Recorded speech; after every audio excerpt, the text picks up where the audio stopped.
నమస్తే. ఫిబ్రవరి 1న మన కేంద్ర ఆర్థిక మంత్రి నిర్మలా సీతారామన్ గారు వార్షిక బడ్జెట్ని ప్రవేశపెట్టారు. ఇప్పుడు అందులోని విషయాల గురించి మనం తెలుసుకుందాం. మొదటగా మన ఉద్యోగులు ఎంతగానో ఎదురుచూసే ట్యాక్స్ మినహాయింపు. కిందటి సంవత్సరం 7 లక్షల వరకు వేతనదారులకు ట్యాక్స్ అనేది లేదు. ఈ సంవత్సరం నుంచి అది 12 లక్షలకు పెంపొందించారు. శాలరీ ఎంప్లాయీస్కి 12,75,000 వరకు ట్యాక్స్ లేదు. 75,000 స్టాండర్డ్ డిడక్షన్ వర్తిస్తుంది. ఆపై సంపాదించే వేతనదారులకు స్లాబ్ రేట్లు అనేది వర్తిస్తాయి. ఈ సంవత్సరం స్లాబ్ రేట్లు కూడా మార్చబడినవి. ఇలా సంక్షేమమే ధ్యేయంగా ఈ బడ్జెట్లో వ్యాపారం చేయాలనుకునే ఎస్సీ ఎస్టీ మహిళలకు ఒక్కొక్కరికి 2 కోట్ల వరకు రుణాలు మంజూరు చేయనున్నారు. దీంతో 5 లక్షల మహిళలకు లబ్ధి చేకూరనుంది.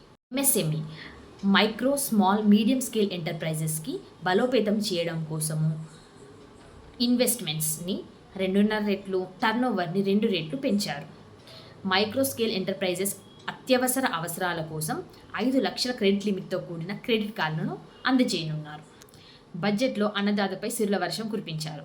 కిసాన్ క్రెడిట్ కార్డు ద్వారా రుణాలను 5 లక్షలకు పెంచారు. విద్యా వైద్య రంగాలపై ఈసారి బడ్జెట్లో దృష్టి సారించారు. రాబోయే 5 సంవత్సరాల్లో 75,000 మెడికల్ సీట్లు పెంచనున్నారు. ఈ సంవత్సరమే 10,000 సీట్లు పెరగనున్నాయి. దేశవ్యాప్తంగా అన్ని జిల్లాల్లో క్యాన్సర్ చికిత్సకు డే కేర్ సెంటర్లను ఓపెన్ చేయనున్నారు. 10 లక్షల వరకు విదేశీ విద్యా రుణాలపై టీసీఎస్ ట్యాక్స్ కలెక్షన్ ఎట్ సోర్స్ను తొలగించారు. దీనివల్ల విదేశాల్లో చదువుకునే విద్యార్థులకు లాభదాయకంగా ఉండబోతుంది. అన్ని గవర్నమెంట్ పాఠశాలల్లో పిహెచ్సిలలో బ్రాడ్బ్యాండ్ కనెక్టివిటీ ఇవ్వనున్నారు. అలాతో పాటు అన్ని ప్రభుత్వ పాఠశాలలో అటల్ టింకరింగ్ ల్యాబ్స్ని ఓపెన్ చేయనున్నారు. ఈ సంవత్సరం వార్షిక బడ్జెట్ వలన ధరలు తగ్గే వస్తువులేంటో చూద్దాం. ఎలక్ట్రిక్ వాహనాలు, మొబైల్ ఫోన్లు, 36 రకాల క్యాన్సర్ ఔషధాలు, లిథియం నియాన్ బ్యాటరీలు, lead, zinc, gold and silver నగలపై రేట్లు తగ్గనున్నాయి.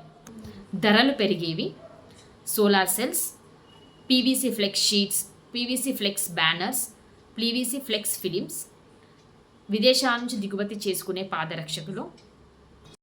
ఈ బడ్జెట్ మధ్య చిన్న తరగతి కుటుంబాలకు చేతునిస్తుందని ఆశిద్దాం. మీరేమనుకుంటున్నారో కమెంట్స్లో తెలియజేయండి.